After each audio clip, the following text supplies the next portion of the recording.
Nem todo mundo pode ser empreendedor. Vamos entender por quê?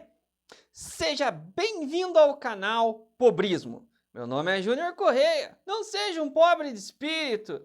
Deixe seu like, curta, compartilhe e comente. A gente vive uma onda das pessoas embarcarem nessa de todo mundo ter que ter um negócio, todo mundo ter que ser empreendedor, todo mundo ter que destravar, desbloquear, pegar o código e não sei o que. Cara, eu sou fã dessa estratégia de vida? Logicamente que sou. Eu gosto. Esse canal é um negócio. É uma forma de empreendedorismo. Mas por que nem todo mundo pode ser? Isso é uma questão que eu vou te explicar de uma maneira muito simples para que fixe na sua cabeça. Não é para você achar uma desculpa para não fazer nada da sua vida, não é isso. Mas eu vou te explicar e te dar um argumento que talvez você entenda. Às vezes isso causa angústia nas pessoas de elas não conseguirem ter um negócio próprio, não conseguirem empreender e desenvolver. Mas sabe por quê? É por uma questão muito simples, cara. Quando você, por exemplo, é vamos lá, um engenheiro civil especialista em, sei lá, que área da engenharia civil aí, de estruturas complexas, alguma coisa assim, alguma especialidade que tenha na engenharia. Talvez você seja o melhor, dos melhores, dos melhores naquela área. Só que toca de você ir fazer uma planilha financeira sobre a gestão do seu escritório, você só faz lambança. Você não sabe gerir. Você não sabe ser o líder de uma equipe. Você não tem tino para lidar com pessoas. O teu negócio é fazer cálculo de estruturas de grandes obras. Entendeu? Tá se ligando o que eu tô falando? Outra coisa, outro exemplo. Você, às vezes, é um excelente advogado, ótimo advogado, mas as finanças do seu escritório são terríveis. Você mistura o seu dinheiro com o dinheiro do escritório, na hora de pagar imposto nem sabe o que tem que pagar, na hora do final do mês você não sabe se está no lucro ou está no prejuízo. É uma lambança as tuas finanças, mas você é um ótimo advogado. Um especialista em, sei lá, em direito previdenciário, por exemplo. Você, às vezes, é um baita de um mecânico que sabe montar motores diesel de caminhão, que é muito um serviço especializado, não é qualquer pessoa que consegue aprender, consegue fazer e tal, é um negócio meio xamânico, assim, você tem que ser tipo meio que um guru ali e tal. Estudou, se especializou, fez um monte de curso, só que na hora de ir lá vender esse serviço, você é péssimo, você não sabe vender, expor as qualidades, você é um horrível de um vendedor. Se você abrir uma oficina, talvez você não consiga, mesmo sendo o melhor dos mecânicos da sua região, você não consiga vender o teu trabalho, o teu serviço.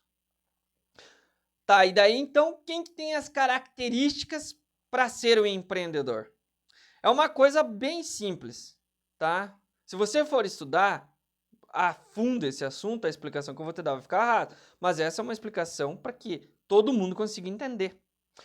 Se você for um cara, que você é aquele cara que é mais ou menos em várias áreas, você é mais ou menos em qualquer coisa.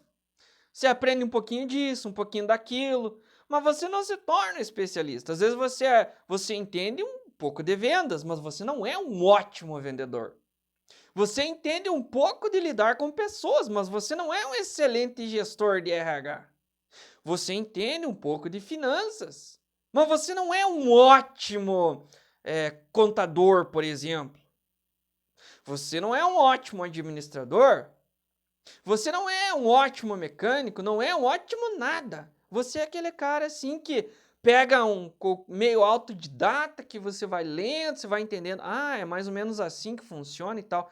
Esse é o cara que pode ser empreendedor. Por quê? Porque se você abre, vamos pegar o exemplo da oficina.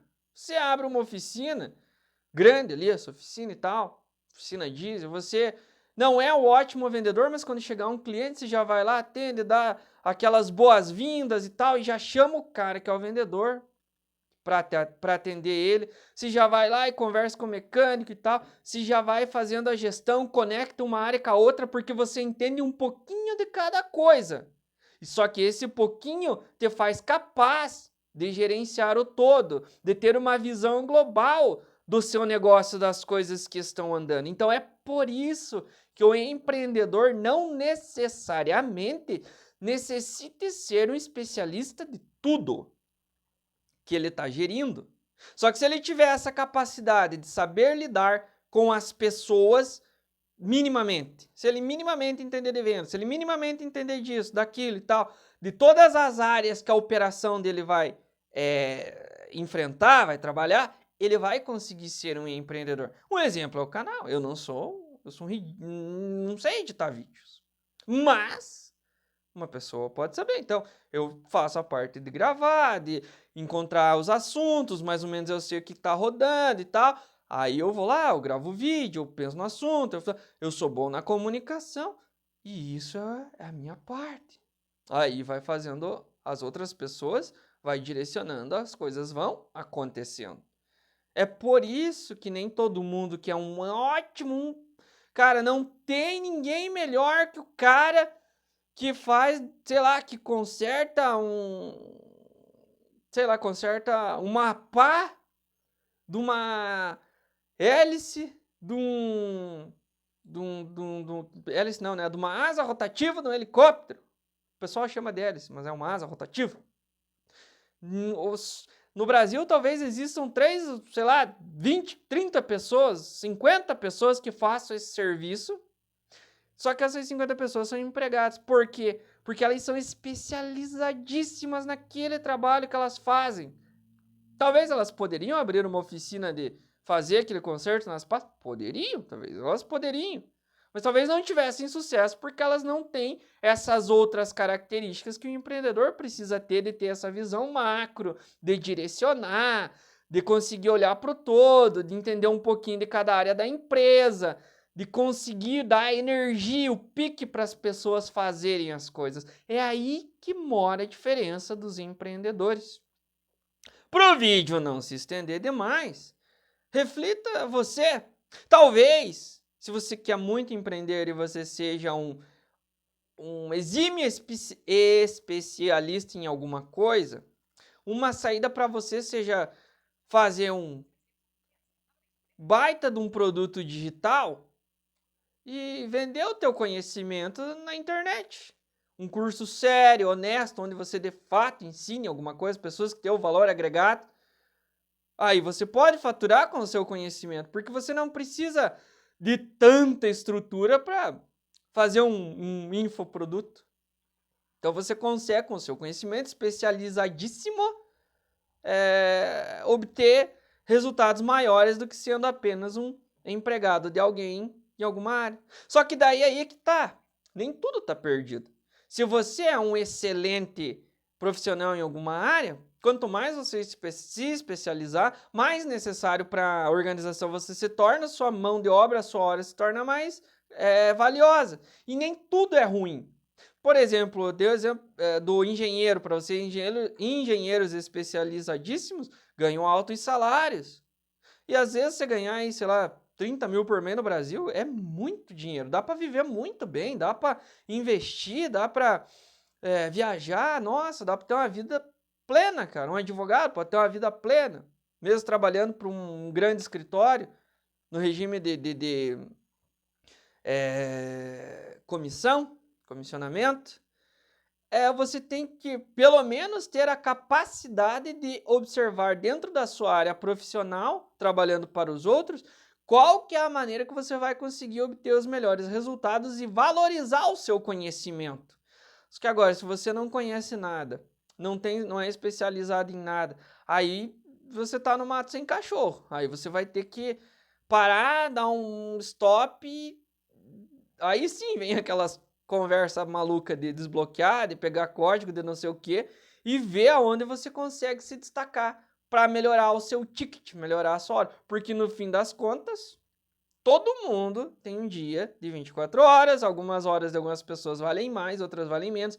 É justo ou injusto o cara que faz a coleta de lixo na rua ganhar 2.000, 3.000 reais por mês e um médico ganhar 40, 50? É óbvio que não é justo. Porque se as pessoas não juntarem o lixo das casas, a cidade vira um lixão, um completo proliferador de doenças, uma desgraça absurda. Não é justo, mas é a realidade. E não adianta querer lutar contra a realidade. Um barco, quando enfrenta as ondas contra um rio, quando está indo o rio acima, ele tem que fazer muito mais esforço. Se ele acompanha as águas, se ele navega de maneira que favoreça o vento e favoreça a correnteza, ele se esforça muito menos e chega muito mais rápido onde ele quer. E talvez tem coisas, por exemplo, um barco, se chegar numa cachoeira, ele não vai conseguir subir ela. E isso que eu te falei de uma pessoa que trabalha na coleta seletiva ali, ou na coleta de lixo da sociedade. Se ela querer ganhar igual um médico, ela não vai conseguir. Porque a sociedade não paga para aquela função esse determinado valor. Sendo justo ou injusto, não interessa. Aprenda as regras do jogo e use as regras do jogo ao seu favor. Meu nome é Junior Correia, chegou até aqui, deixe seu like, deixe seu comentário, o que você pensa, o que você acha, o que não acha. Se inscreva no canal e lembre-se o mais importante, você não pediu para nascer pobre. Não faça força para continuar sendo pobre. Valeu!